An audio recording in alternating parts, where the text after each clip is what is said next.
വന്ന വഴി ഒന്ന്, തിരികെ പോകുന്ന വഴി മറ്റൊന്ന്.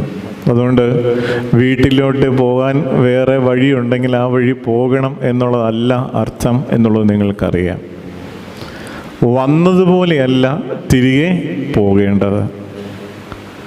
ഇന്ന് നിങ്ങൾ ദേവാലയത്തിൽ വരുമ്പോൾ കഴിഞ്ഞ 25 ദിവസം നോമ്പിൻ്റെ, വ്രതശുദ്ധിയുടെ, പ്രാർത്ഥനയുടെ ഒരുക്കത്തിൻ്റെ നാളുകൾ.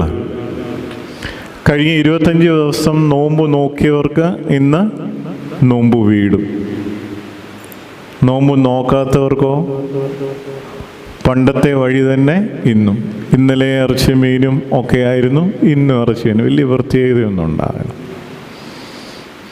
പ്രിയമുള്ളവരെ, പിതാക്കന്മാർ ക്രമപ്പെടുത്തിയിരിക്കുന്ന ഈ നോമ്പുകൾക്കൊരു പ്രത്യേകതയുണ്ട്.